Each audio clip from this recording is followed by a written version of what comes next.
আপনি কি জানেন ফ্রি ফায়ার গেমের একজন প্লেয়ার একবার খেলতে খেলতে ফ্রি ফায়ারে যে মনস্টার ট্রাক আছে সেই মনস্টার ট্রাকের উপর আকাশের মধ্যে উঠে যায়। আচ্ছা, আপনার কি এটা জানা আছে ফ্রি ফায়ার গেমের বিবেস হচ্ছে ফ্রি ফায়ারের বর্তমানের সবচেয়ে রেয়ার জিনিস। কিন্তু আপনাদের এমন একটা ট্রিক দেখাবো যে ট্রিকটা কাজে লাগিয়ে আপনারা যারা গেম খেলেন তারা সকলে নিজের অ্যাকাউন্টে বিবেস দেখাতে পারবেন। আপনারা হয়তো ভাবছেন এখানে যে বিবেসটা দেখা যায় সেই বিবেসের কথা বলছি, কিন্তু আসলে এমনটা নয়। আচ্ছা, আপনার কি এটা জানা আছে ফ্রি ফায়ার গেমের লঞ্চ প্যাড যখন থেকে গেমে এসেছে তখন থেকে আমরা ব্যবহার করতে পারি, কিন্তু মজার বিষয় হলো লঞ্চ প্যাডে একদম শুরুর দিকে এইরকম একটা তালা মারা ছিল। তো ভিডিও শুরুতে একটি লাইক দিয়ে দিন আর চ্যানেলটিকে সাবস্ক্রাইব করে ফেলুন।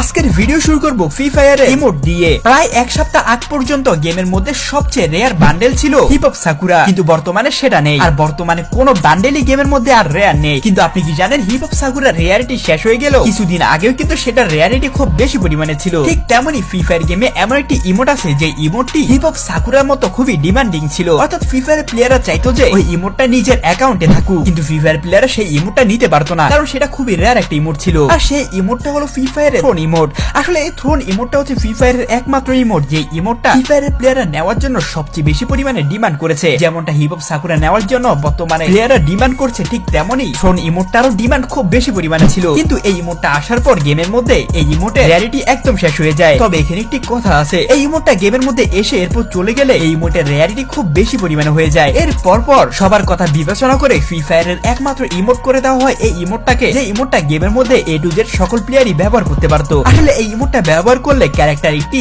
চেয়ারের মধ্যে গিয়ে বসে, আর ঠিক এই জায়গা থেকে গেমের মধ্যে বিভিন্ন জায়গাতে চেয়ার যুক্ত করে দেওয়া হয় যখন এই ইমোটের ডিমান্ড খুব বেড়ে যায়। আর সেই চেয়ারের মধ্যে বসে অনেক প্লেয়ারই থ্রোন ইমোটের ফিল নিত। তো পরবর্তী ফ্যাক্টে যাওয়ার আগে আপনাদের কাছে ছোট্ট একটা প্রশ্ন। এখানে দেখতে পাচ্ছেন এম পয়েন্ট আর এখানে দেখতে পাচ্ছেন $500। তো আপনাদের কাছে প্রশ্ন হচ্ছে যে এম পয়েন্ট আর $500 দিয়ে ফ্রি ফায়ারে কোন গানের নাম হয়? আপনারা এই দুইটা জিনিস একসাথে যুক্ত করে এখানে দেখানো তিনটা গানের মধ্যে সঠিক গানটার নাম খুঁজে বাইর করতে পারবেন। তাহলে খুঁজে বাইর করেন এম পয়েন্ট আর $500 দিয়ে নিচে দেখানো এই তিনটা গানের মধ্যে কোন গানের নাম হয়ে যায়। নেক্সট, ফ্রি ফায়ারের রেড বক্স থেকে বর্তমানে বাইর হওয়াই যায় না। ক্লাশ স্কোয়াডে যে রেড বক্স আমরা দেখতে পাই এখানের মধ্যে আমরা এটা সরে যাওয়ার আগ পর্যন্ত বন্দী হয়ে থাকি। কিন্তু প্রায় 3 বছর আগে একটা গ্লিচ চলে আসে, যে গ্লিচটা ব্যবহার করে একজন প্লেয়ার এখান থেকে বেরিয়ে যায়। এখান থেকে বেরিয়ে যাওয়ার পর সে কিন্তু প্লেয়ার হিসেবে গেমের মধ্যে থাকে না, বরং ইনভিজিবল একজন ক্যারেক্টার হিসেবে থাকে। এই ক্যারেক্টারটাকে কেউ দেখতে পায় না। যেমনটা এখানে দেখতে পাচ্ছেন সামনে থাকা প্লেয়ারটি তাকে মারছেই না, মানে তাকে দেখতেই পাচ্ছে না। সে যতক্ষণ পর্যন্ত ইনভিজিবল আছে ততক্ষণ পর্যন্ত তাকে কেউ দেখতে পাচ্ছে না। আর সে চাইলে প্লেয়ারকে কিল করতে পারে, কিন্তু সে কিল না করে বরং ভিডিও বানাচ্ছে। তো এখানে সে অনেকক্ষণ পর্যন্ত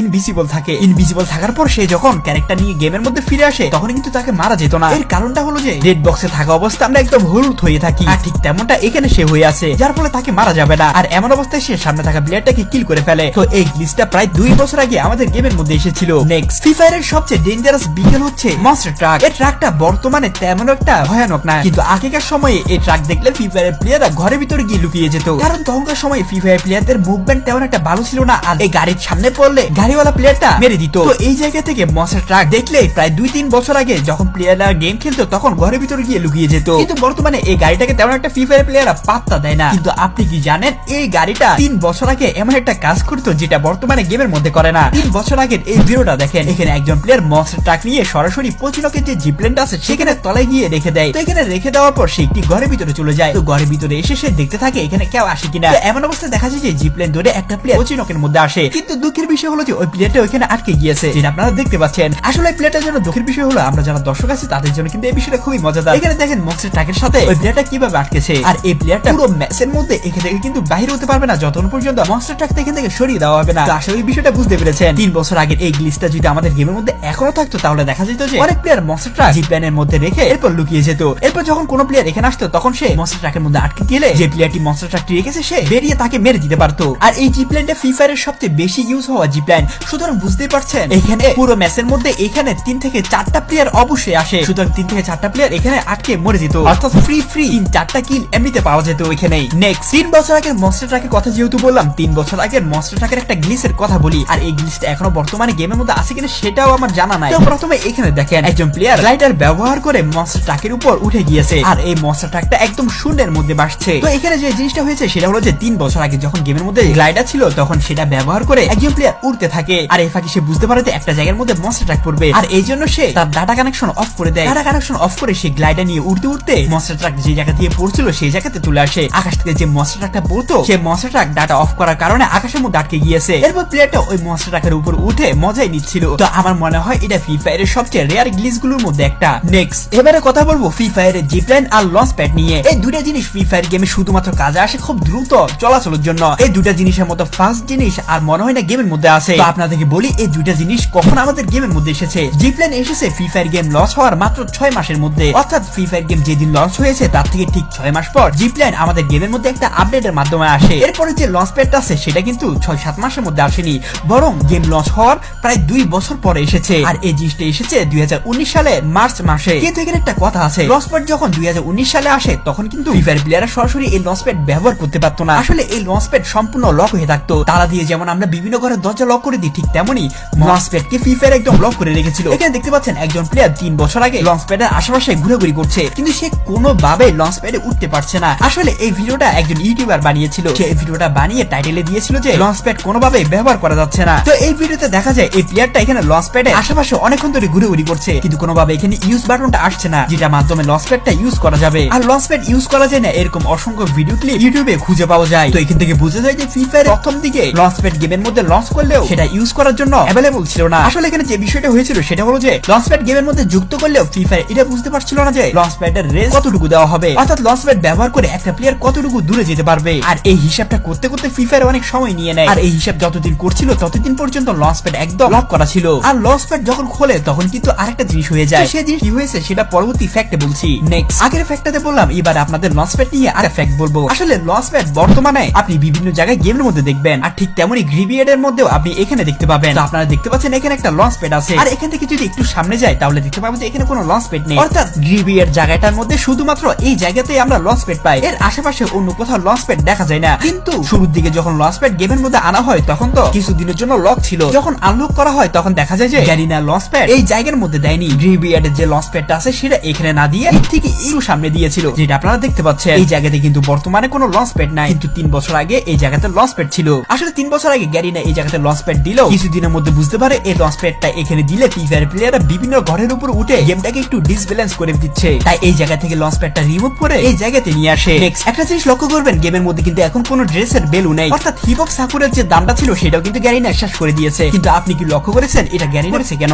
আসলে গ্যারিনা কিন্তু কখনোই এই জিনিসটা চায় না যে কোনো বান্ডেল রেয়ার হোক আবার কোনো বান্ডেল কমন হোক, অর্থাৎ গ্যারিনা যখন একটা বান্ডেল তৈরি করে তখন সেই বান্ডেলটা কোটি কোটি টাকা খরচ করে। একটা বান্ডেল তৈরি করতে তারা যেহেতু কোটি কোটি টাকা খরচ করে, সুতরাং ওই বান্ডেলটা গেমের মধ্যে রেয়ার হয়ে থাকুক সেটা কখনো গ্যারিনা চায় না। তো সেই কারণে বিভিন্ন বান্ডেল গেমের মধ্যে রেয়ার হয়ে গেল, বিভিন্ন সময় সেটা আবার ব্যাক চলে আসে। তো আশা করি এই জিনিসটা বুঝতে পেরেছেন। নেক্সট একটু আগে বললাম যে গ্যারিনা কোনো বান্ডেলের রেয়ারিটি রাখেনি, কিন্তু আপনাদের একটা কথা বলি সেটা হলো যে ফ্রি ফায়ার সিজন 1 থেকে 5 পর্যন্ত ব্যাক দিয়ে এই 5টা সিজনের রেয়ারিটি শেষ করলেও ফ্রি ফায়ার নতুন করে আবার রেয়ারিটি তৈরি করার চেষ্টা করেছে, সেটা হলো যে কালো ড্রেস দিয়ে। আপনারা লক্ষ্য করবেন যে গেল 25 তারিখে এই 5 সিজনের বান্ডেল গেমের মধ্যে ব্যাক এসেছে। আসলে হিপ হপ সাকুরার দাম শেষ হয়ে গেলেও ফ্রি ফায়ারের সিজন 1-2 প্লেয়ারদের একটা সুনাম আছে, তো সেই সুনামের কথা চিন্তা করে গ্যারিনা আবার কালো রঙের হিপ হপ সাকুরা তৈরি করেছে, যে হিপ হপ সাকুরা শুধুমাত্র তাদেরকে দেওয়া হচ্ছে যার কিনা ফ্রি ফায়ারে সিজন 1-2 তে হিপ হপ সাকুরা নিয়েছে। তো এই জায়গা থেকে বলা যায় যে সাধারণ অবস্থায় হিপ হপ সাকুরার দাম শেষ হয়ে গেলেও ব্ল্যাক হিপ হপ সাকুরা এর বর্তমানে সবচেয়ে রেয়ার বান্ডেল। তবে হিপ হপ সাকুরা ব্যাক দিয়ে দেওয়ার পরে এই কালো হিপ হপ সাকুরার দাম ফ্রি ফায়ারের প্লেয়াররা আর কতটুকু দিবে সেটা নিয়ে একটা প্রশ্ন থেকেই যায়। নেক্সট কালো রঙের হিপ হপ সাকুরা নিয়ে আপনাদের মাত্র বেশ কিছু কথা বললাম, তো এই কালো হিপ হপ সাকুরার আপনাদের একটা গ্লিচ দেখায়। আসলে এই হিপ হপ সাকুরা গেমের মধ্যে আসতে না আসতে একটা গ্লিচ হয়ে গিয়েছে। আপনাদের প্রথমে বলি যে ফ্রি ফায়ারের সর্বপ্রথম ইউআইডি হচ্ছে এটা, স্ক্রিনে যে ইউআইডিটা দেখতে পাচ্ছেন এটা হচ্ছে ফ্রি ফায়ারের সর্বপ্রথম তৈরি করা আইডির ইউআইডি, আর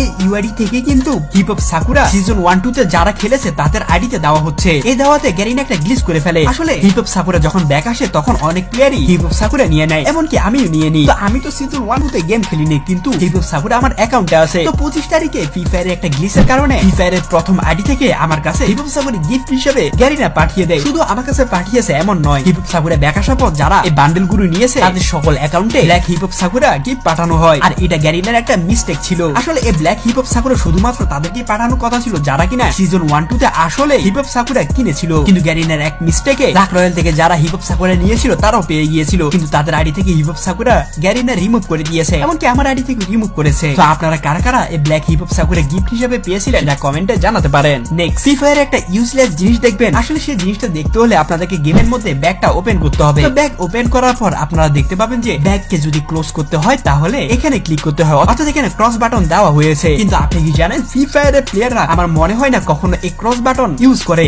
যখনই ব্যাগ ওপেন করে তখন ব্যাগের মধ্যে সবকিছু ঠিক আছে কিনা সেটা দেখে এরপর এই বাটনে প্রেস না করে বরং এখান থেকে ক্লিক করে ব্যাগ ক্লোজ করে। তো আপনারা কমেন্টে জানাতে পারেন এই ক্রস বাটন আপনারা ইউজ করেন নাকি করেন না। নেক্সট ভিডিও শুরুতে বলেছিলাম বিবেস এর কথা, আপনারা সবাই নিজের আইডিতে বিবেস নিতে পারবেন, আসলে কিন্তু নিতে পারবেন। আপনারা হয়তো অনেকে চিন্তা করতে পারেন এখানে যে বিবেস বিভিন্ন কোডের মাধ্যমে লেখা হয় সে বিবেস এর কথা বলছি, আসলে এমনটা না। আপনারা চাইলে এই মুহূর্তে গেমের মধ্যে গিয়ে বিবেস নিতে পারেন। তো কথা হচ্ছে সেটা কিভাবে, আপনাদের সরাসরি দেখায়। এটা কিন্তু সাধারণ অবস্থাতে নিতে পারবেন না, এটা শুধুমাত্র নিতে পারবেন কাস্টমে। কাস্টমে যে আমরা রুমগুলো বানাই সেই রুমগুলোতে পরে রুমের যে নামটা থাকে সেটা হয়ে থাকে আপনার আইডির নাম। আপনার আইডির নাম যেটা সেটা কিন্তু এখানে চলে আসে। কিন্তু আপনাদের মজার একটা কথা বলি, সেটা হলো যে আপনার আইডির নামের বদলে সরাসরি বিবেস এর সাইন এখানে দিয়ে দিতে পারবেন।